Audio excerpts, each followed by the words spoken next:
to the last podcast in our series of mentor training. This is Sarah, the program manager of Boulder Options.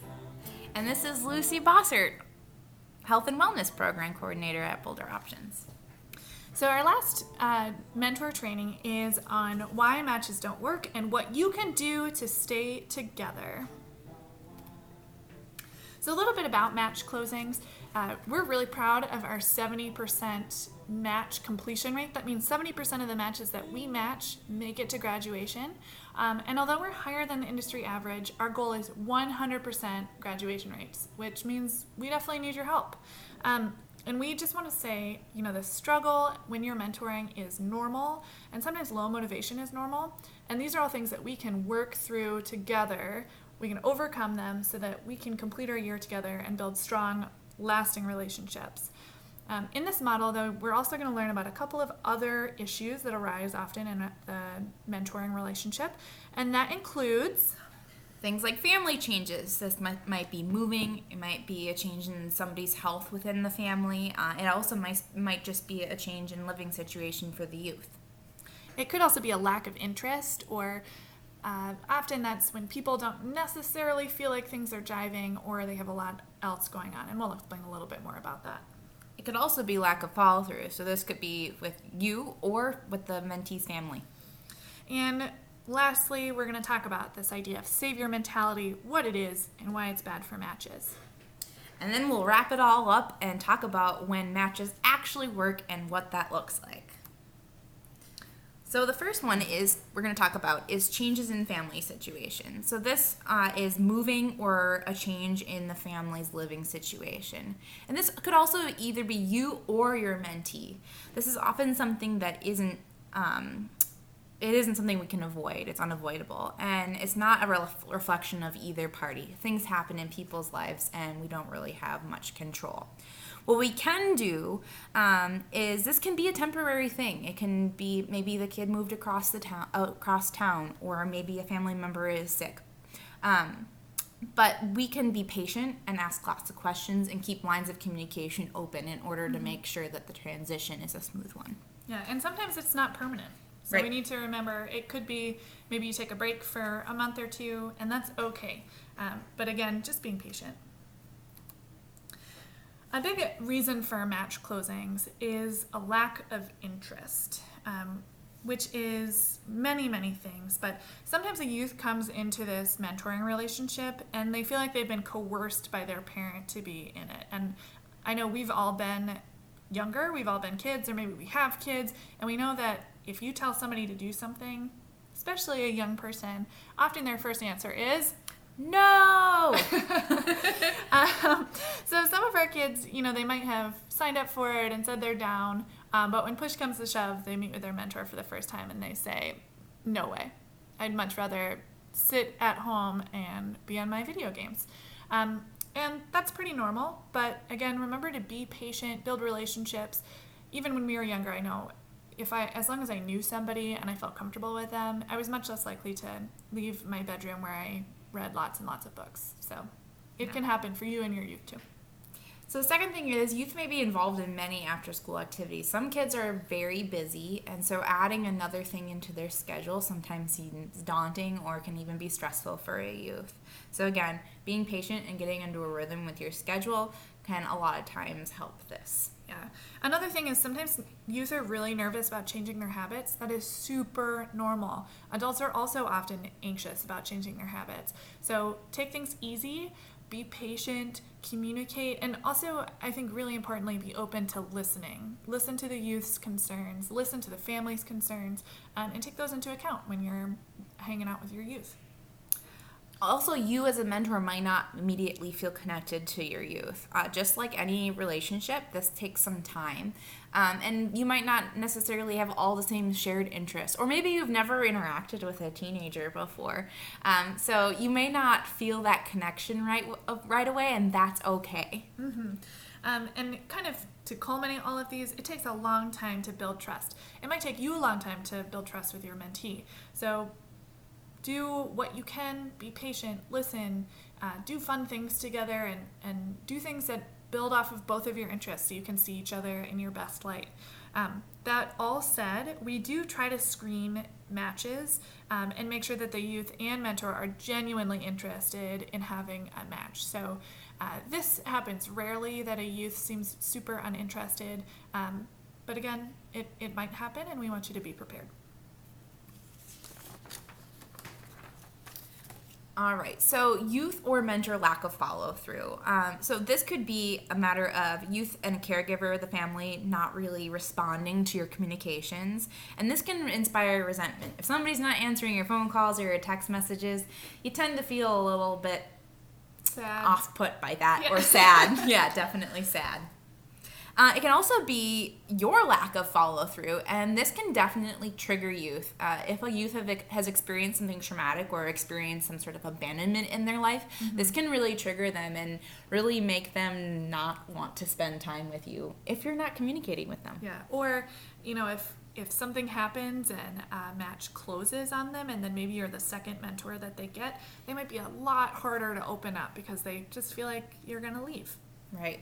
So this is often a very, very preventable reason for match closing, and we want you guys to remember that you need to communicate early and often. Your mentee is your friend, and you wouldn't flake out on a friend, so think about it like that. Probably the biggest reason for mentor closings, for match closings, is savior mentality. And we define savior mentality as a mentor who, often out of goodwill, assumes that the youth or family needs to be saved or uplifted. Lucy and I did some brainstorming, and we thought of a fun little example for this, so we're going to kind of play that out over the next few slides. But Lucy has a lot of plants in her office, and I hope someday you can come to the office and see all of the beautiful plants that she has. But I come here every single day. I spend a lot of hours at work, and Lucy's often at meetings, and she sometimes goes to V3 practice or is at 5Ks, and I don't think her plants get enough attention, and I think that's a really big problem because, Lucy, your plants are going to die. No, they're not. I'm taking really good care of my plants. Well, I'm here all the time, so I see, and I don't think that she's doing a very good job of her plant carekeeping, so I think I'm going to help her change her life. I'm going to save her plants. So why is this savior mentality detrimental to our relationship and your relationship with your youth? So a savior mentality can make your youth and family feel inferior, ashamed, or inadequate. Sarah attacking me for not taking care of my plants doesn't make me feel very good. This can decrease your ability to build a relationship with somebody. It can also backlash in some really negative behaviors. I will just say, I don't think I'm berating you for not taking care of your plants. I'm just nicely telling you what needs to happen. And sometimes I'm going to come into your office and water your plants, and I don't understand why that's affecting our working relationship. I just don't really appreciate you coming into my office unannounced and taking care of my plants that I already took care of that day. Well, all I know now is that Lucy doesn't really want to hang out in my office either, and she definitely doesn't want to go get lunch somewhere. Yep. So again, bringing this back to our youth and their families, when you have a savior mentality, it can definitely make the youth and family feel judged. Just like I feel judged right now about not taking care of my plants. Mentors can also lose motivation to continue the relationship if they don't feel like their youth is doing a complete turnaround.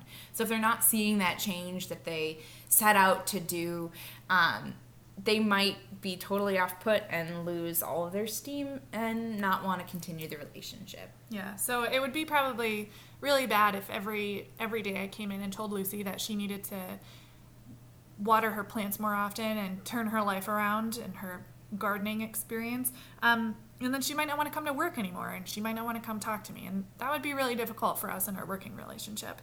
And it would be pretty avoidable because I don't have to pass judgment on her plants. Although she does take quite good care of her plants. So just to clear that up for everybody. Mentors are not social workers or doctors. And just like I'm not a gardener, it's really important to remember that, we are here to be friends with our youth and families. The youth aren't coming to be fixed or to be saved. They just want to hang out and do cool new things with you. So please try to be positive and encouraging. And if you feel like there really is a behavior that is impacting their health and well-being, maybe go back to the motivational interviewing training and think about ways that you and your mentee can talk about it in a way that feels positive and loving and encouraging, and see if it's something that they also feel like might be an issue for them.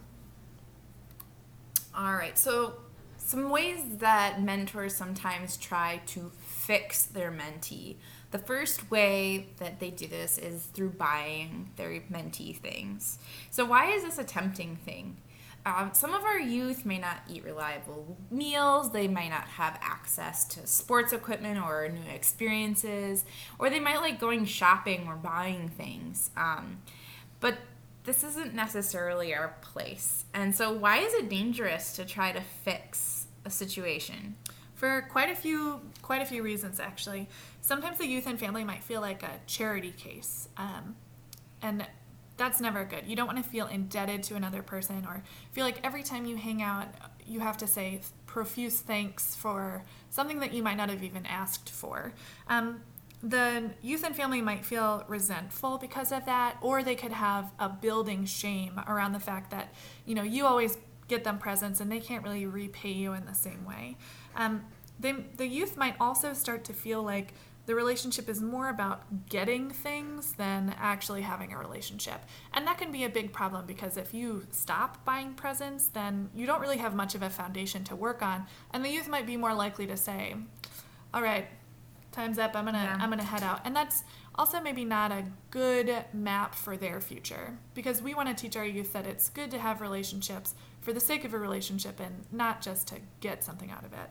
And a big one is also the mentors who buy their youth things often don't feel like they've been appreciated enough. And we've definitely had some mentors who close the match because they feel like their mentees don't like them enough or show enough appreciation. And in large part, that's because they have spent a lot of money on their youth and the youth doesn't quite understand what that means. So we just hope that we can avoid this altogether by not buying things, because that's kind of the easy way out. Right. So what can you do instead, Lucy? So instead, it's really great to set and incentivize goals.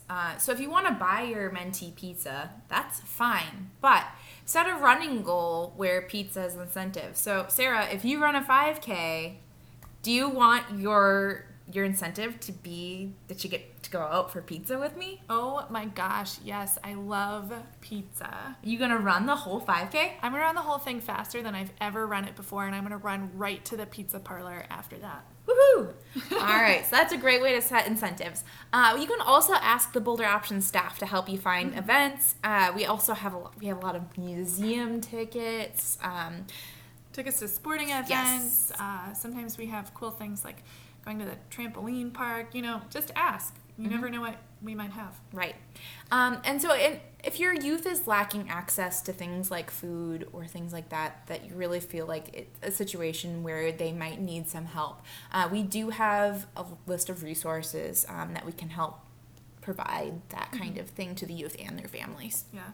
And this isn't on the slide, but something I just thought of now is we also don't want you to feel like you have to buy anything. So if you're feeling pressure from your mentee to buy something, we encourage you to set boundaries and explain, we're a free program. You can tell them all these reasons listed above that we've talked about. And again, the focus is on doing fun, free stuff because it's super easy to do in this amazing city. Another common fix that we often see mentors struggling with is the idea of fixing youth bodies. And it's really tempting because for a couple of reasons. Boulder Options is fitness focused, and fitness and body composition are often unfairly linked. And then also it's a really common social norm to say that thin bodies are healthy bodies, and we see it all over the news, at the store, in a variety of different places. So it's really easy to go into a relationship after seeing your mentee's body and think, I should probably fix their body. But why is it dangerous, Lucy? It's really dangerous, especially if you're focusing on things like diet, which dieting causes a lot of shame. It can also damage your metabolic health. If you've ever known anybody who's done a lot of yo-yo dieting, it's a prime example of that. And it also makes the youth feel inadequate. If they're not eating the diet that you're prescribing to them at home, they're not going to feel good about that. Also, it's important to remember that adolescents naturally gain weight before puberty. And there's often growth spurts, and their bodies are just constantly changing. And that's not something that we need to focus on. Also, focusing on dieting and being thin can promote a really unhealthy body image. And if you remember from our presentation about adolescent development, this is a really impressionable time, and they're already feeling a little weird in their body, so that just piles that on. I also think the more you focus on diet and losing weight when you're doing an active thing, you might create a negative correlation between being active and dieting, because dieting, as we know, is not usually very fun, and so that could make a youth feel like, well, I don't want to run because I don't want to lose weight, it doesn't feel good, it doesn't feel fun, and we want youth to have a positive relationship to exercise and food. And setting these healthy habits right now can impact them for the rest of their life. So if we're setting unhealthy expectations and habits, that can also affect them for the rest of their life. And then finally, adolescents are more likely to develop eating disorders, and this is really a pivotal time. Many teenagers start their eating disorders in their adolescence. So especially teenage girls, but also boys. So this is definitely not a time to be focusing on that. So some things that you can do instead are to help your youth build healthy habits. Work on things that make their bodies feel good and work well. And also remember that a healthy body is an able body, and ableness is a personal metric. What feels good to me might not feel good to Lucy, right? And might not feel good to you. So we can't assume that everybody works the same. And we also can't assume that everything that we do is going to make us feel equally good on the inside. All right, so just in summary of this slide, Bolder Options does not encourage or condone conversations about weight or weight loss. Just don't do it. So, notes from a real live Bolder Options mom, kind of bringing this all back to us not being people who need to fix these kids. We had a mother whose daughter just got matched with her mentor, and one of the things that she said was that she was so glad that her daughter had a mentor. She has enough doctors and social workers pushing papers, taking notes when they have conversations, and trying to fix her. And she doesn't need another person in her life like that. She just needs a friend. So that's just a great example of that. Aw, Mom. What a good mom. It's a good note that we want to share right now that we at Bolder Options do receive sensitive information about a youth. It is confidential. Sometimes we'll share that if it's okay with the youth or the family, or they have asked that to be shared because it's pertinent to how the youth functions. But often, confidential information could cloud your perceptions of the youth and the family, and we are on the side of not sharing that because just like with a friend, you don't know your friend's entire medical history, and therefore you don't need to know the youth's either. That all said, we do screen for safety, and we're not going to pair you with an unsafe mentee. So some things to ask yourself when you are out and about with your mentee, and maybe you are trying to make this match as positive as possible. And we want you to ask yourself, what assumptions are you making about your mentee and their family based on things like their looks, maybe what they wear, or how they do their hair, their family situation, their identity, their socioeconomic status, or their neighborhood? What assumptions are you making based on those things? And then you need to look at how your assumptions have impacted how you interact with your mentee. How do your assumptions benefit the youth or their family? And would you actually voice those assumptions to the youth and their family? If you wouldn't say what you're assuming about your family, the family or the youth to their face, I would actively work on dispelling that assumption. And lastly, ask yourself, what are your motivations and intentions for mentoring? If your intention is to make a new friend out in the community and experience the community together, we're so excited to have you as a Boulder Options mentor, and we cannot wait to match you with your very excited mentee.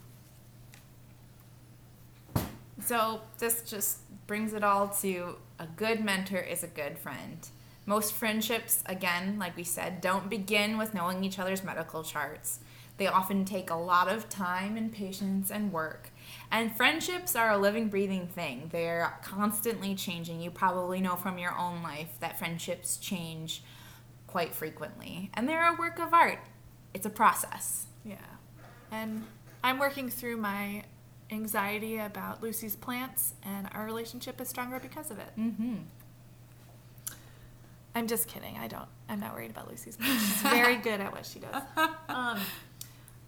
So in summary, matches often close it because of a lack of communication, and the way you can make your match last is communicate often using methods that work best for the family and you. Texting, calling, Facebook, or whatever works, but just talk about it. What works for you? I love texting. I think it's super easy, and then I can remember what I've said to somebody and when I said it, because I sometimes have a really bad memory. What about you? Well, I have a dumb phone, so I don't do a lot of texting. I really prefer Facebook. Oh, yeah, I could do that, because that also gives me a receipt of what I've said. So Cool. let's do it. Great. So another thing that can cause matches to close is a lack of interest. So what you can do to make your match last is to get to know your youth. Ask them a lot of open-ended questions. And if you sense a sort of reluctance from your mentee, be patient and take things a little bit slower. If your youth shuts down when you start talking about things like doing a 5K, maybe they want to do something else to be physically active first to kind of build up that trust. Mm-hmm. Sarah, I heard you don't really like running 5Ks. No, I really don't.